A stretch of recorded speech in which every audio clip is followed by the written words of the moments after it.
Welcome to Leadership Forward, where you'll meet Arizonans with innovative answers to our state's greatest challenges. I'm Dawn Wallace from the Arizona Center for Civic Leadership at the Flinn Foundation. Well, welcome to Leadership Forward for a Better Arizona. Today we're going to be talking about healthy forests, and we are very lucky to have with us Miss Elvy Barton, the Water and Forest Sustainability Manager for Salt River Project, and we're very, very proud to say a 2013 Flinn-Brown Fellow. Welcome to Leadership Forward, Elvy. Thank you, Dawn. I'm so excited to be here today. Well, we're very interested in learning more about your work.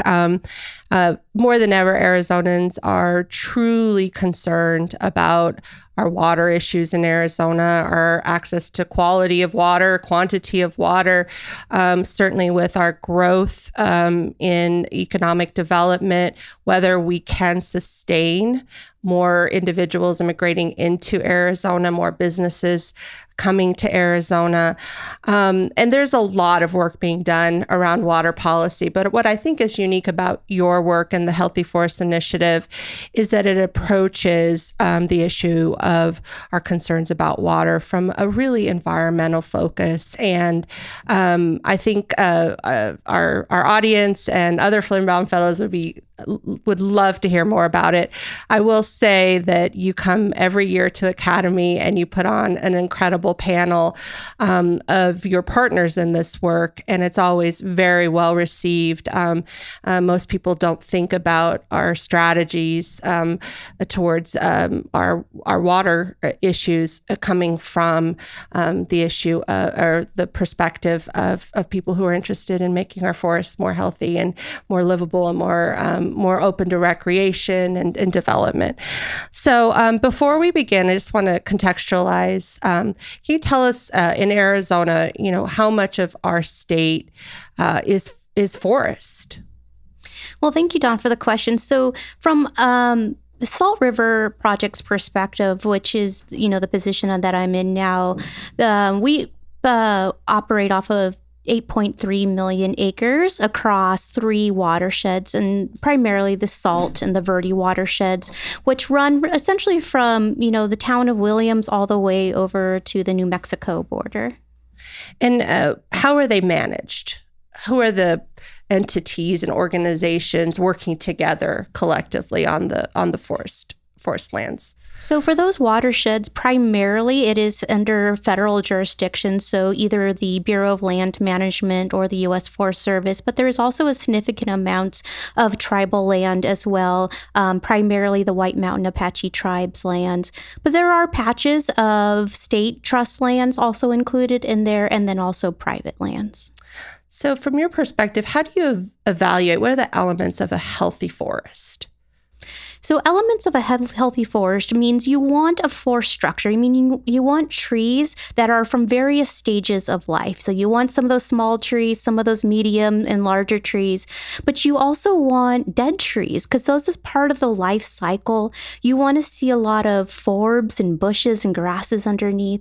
And the other thing is you want to see a thriving ecosystem. So that includes multiple things, like you want bird species, wildlife, fish, water is a very important factor into these thriving ecosystems. So how does a healthy forest or I guess an unhealthy forest affect our quality, quantity of water that we have, our supply? So I think one of the things about thinking about, we kind of got to go on a macro level of thinking about watersheds. So those are the areas or landscapes where you have multiple streams, rivers, and lakes, and they all kind of flow downstream. And on a macro level, landscape scale, that water is generated from rain and snowfall falling across large areas. And when you have unhealthy forest, overgrown canopies where it's close and dense, what what is happening during those snow and rain events is that the water is being captured in the tree canopies, and then it gets evaporated up into the sky and then, flows over to New Mexico, essentially. And not as much of that water is actually reaching the soils. And that's where the water percolates into the aquifers, and then it, flows into our streams. And so that's probably one of the biggest concerns with an unhealthy forest, is that the water that we so depend on here is not actually reaching the places it needs to because it's being caught up in the leaves. The other really big concerns with an unhealthy forest is you have all this overgrown brush and small trees, and that creates fuels for when we are in our hotter, drier seasons. We do have a number of lightning fires, but also 80 to 90% of most fires are started by humans. And so when you have all that fuel in the woods, you create conditions for large, catastrophic wildfires that really do have devastating impacts, not only on the natural resources, but also the water supplies. Well, so let's talk a little bit about the Healthy Forest Initiative. There is a great story I'd like you to share before we start talking about the nitty-gritty. But as a Flinn-Brown fellow, what about that experience led you into this work? That's a wonderful story. So, like you mentioned, I was a Flinn-Brown in the fall cohort of 2013. But earlier in that summer, that's when we had the Yarnell incident where we lost 19 firefighters. And that really had a huge impact on me because in my mind, it was never okay that we would lose such precious people in our lives to something that we actually had control of. And so when I had the opportunity to participate in the Flinn-Brown Fellows cohort, we had the opportunity to work on a water policy project. And that's where I was able to collaborate with my fellows on a water project that would actually invest in forest management in terms of protecting and enhancing our water supplies. And that was really successful throughout the Flinn-Brown project part. And then we actually carried it forward. And we asked legislators to sponsor that bill. And it actually became, through lots of compromise, of course, came through fruition, where it was probably the first large investment that the state made in forest management. Well, so let's talk about that investment. So the Healthy Forest Initiative, the work that you do at SRP in conjunction with local government, state government, federal, environmental groups, all of the above. What's your primary goal? What's the objective of the Healthy Forest Initiative? So the goal is landscape scale restoration. And what we mean by that is restoring these forests to a healthier condition, a more natural condition where wildfires are not burning out of control. And when you look at the partners that we work with, all of them come at it from a very different and unique perspective. And that's one of the really amazing things about it. So if you look at it from SRP's perspective, we come at it where we want to protect the infrastructure, we want to protect the water that we serve our customers. But we also have other partners who want to protect communities, want to protect wildlife, or enhance recreational opportunities. So it's a really amazing opportunity to bring unique and different partners to the table. Well, I always like to start with success. So what can you point to as being some of the successes you've seen as a result of starting this project and continuing to work on it year after year with these partners?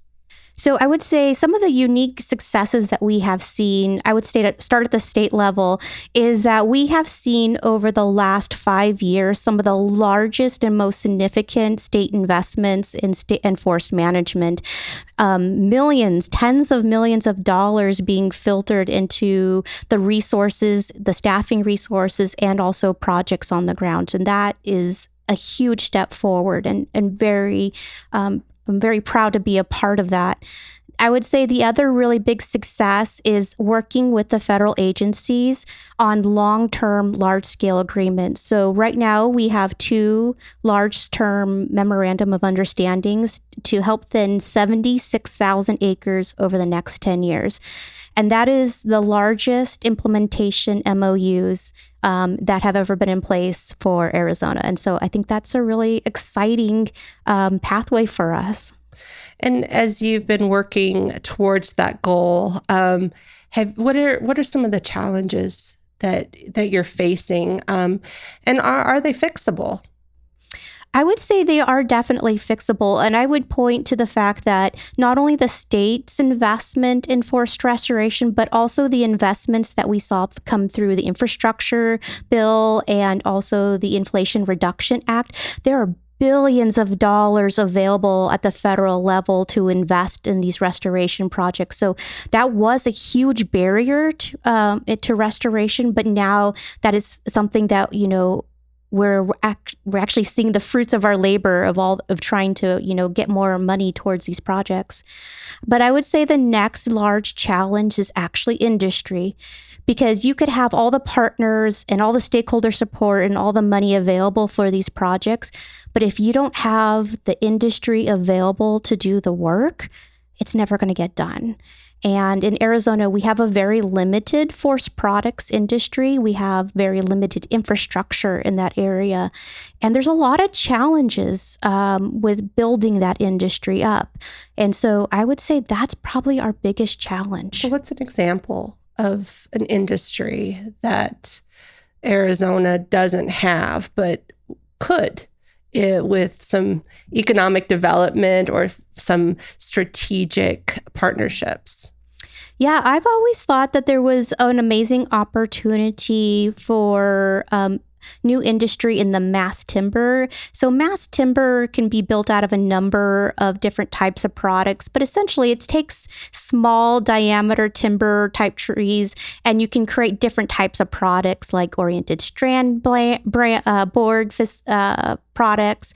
But there's I think it's utilizing the material that we have available and trying to create it into more higher valued products. And I think that's part of an industry that we're missing here.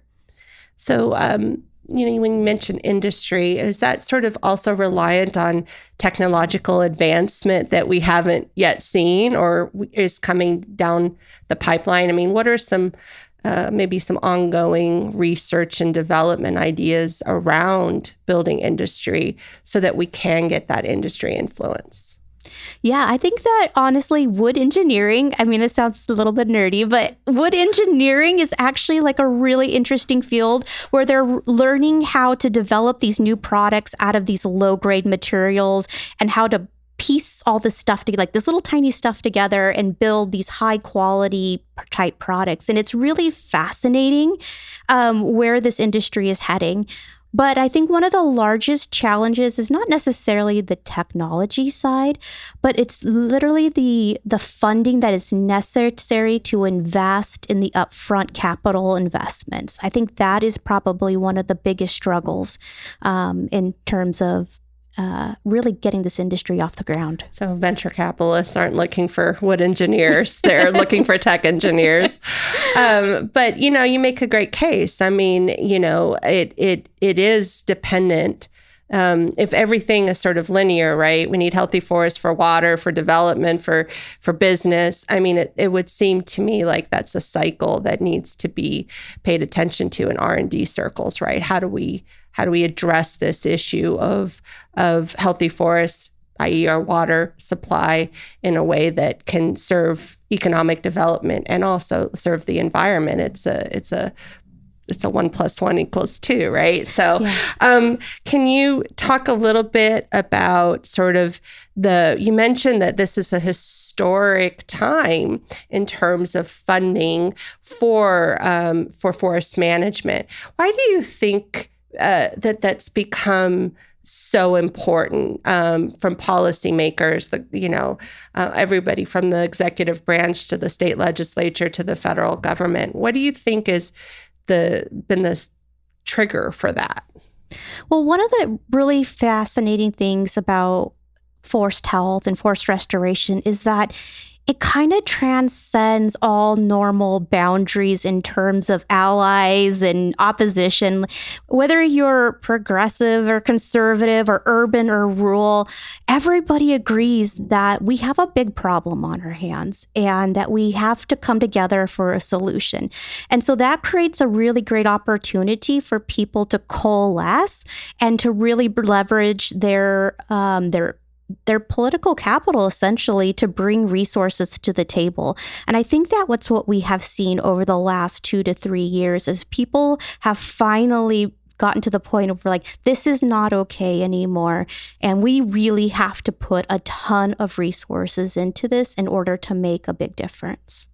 Do you think that the fires in California, as recently as last week, I was in DC and I could smell the smoke from the Canadian fires. Do you think that sort of threat to property and what is becoming a threat to personal safety because of the wildfires is also just sort of creating a public wave of interest in this? So that's kind of generating a little bit of the policymakers' interest in it as well? I think absolutely yes. And I think, Arizonans are not lost to the fact of these large-scale, huge catastrophic fires. We've had 7 mega fires across the Salton Verde watersheds over the last 20 years. And we define mega fires as fires over 100,000 acres each. And these have real impacts on people's lives, their communities, their livelihoods, not in addition to all the environmental resources. And I think what we have seen over the last, 5 years is because of the prolonged droughts, longer fire seasons, is that you are seeing these mega fires happen in places that you just don't normally think of that they would happen. California in the last 2 to 3 years have had devastating wildfires. Last year, they had their first fire that was over 1 million acres. Canada right now is experiencing these huge, devastating 100,000s worth of acres burning. And, the air pollution, as you mentioned, is traveling to New York, Washington, Philadelphia, where it's having real impacts on people's lives. And I think it's opening people's eyes up that have not necessarily had that firsthand experience to understanding the challenges that we are facing with a hotter, drier, future. And what does that mean in terms of managing landscapes to, be carbon and climate solutions as opposed to being harmful to our futures. So, you mentioned earlier that, the wave of interest in forest management is an issue that sort of spans the political spectrum. It's not a political issue. It's about our climate, our health, our personal safety, our economy. But there is a little bit of political context around forest management, certainly with conservation groups, thinning of the forest, which is a strategy for healthy forest management, does bring in individuals and groups that are very interested in preserving the pristineness and the natural, landscapes that we have. Have you found that that's evolved over the last 5 years, or do we still have a little bit of, what I would consider, perfectly normal tension between individuals who are consumers of our environment and those who are preservers of our environment? So here's one of those interesting things about Arizona. We're always unique in our special way, but in this way, it's actually a beautiful way because Arizona is one of the first areas where we have been able to achieve landscape scale agreement with all stakeholders on what the proper solution is to moving forward. And there is a healthy mix of tension, but the fact is that everybody has a seat at the table. everybody has their voice heard, and we are all in agreement on what the solutions need to be. Now, we also know that moving forward, as we implement those solutions, there has to be monitoring and oversight and continued discussions moving forward amongst all those stakeholders to ensure that what we worked so hard on in the planning stages is what's actually being realized out on the landscape. And so I feel like Arizona is kind of moving in that implementation direction. And so I feel, the discussions may change over time, and those discussions are going to have tension, right, to make sure we're doing the right things. But I think we have set ourselves up with a foundation of healthy discourse and civility that will set us up for success in this next phase. Spoken like a true Flinn-Brown fellow. Elvy, I really appreciate the conversation today. I mean, part of our mission at the Arizona Center for Civic Leadership is not only to build incredible leadership capacity in our community leaders and in our public service leaders, but it's also to educate the public on issues that impact their lives. And the great story of how your experience has sort of led, I think, to your life's work. And it's truly a success story for us.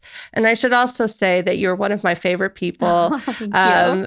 You and I go back a long way. We were legislative young staffers, not always on the same side of things, but always really, I think, had a mutual respect for each other's knowledge and expertise. Those are the golden days, I think, of public policy. But thank you so much for being here. Thank you so much for exemplifying the Flinn-Brown ideals. And we're so much better for having you in this space and in this role. Well, thank you for having me, Dawn. And yes, I love our glory days. And just thank you for the opportunity to express to the audience, my passion for our ecosystems and investments in those, and just sharing a little bit of my knowledge with everybody. Well, thanks so much again, Elvy. And if anyone wants to learn more about the Healthy Forest Initiative, they can go to the Salt River Project website, where there's a great deal of information for the general public. So thank you again. All right. Thank you. Have a great one.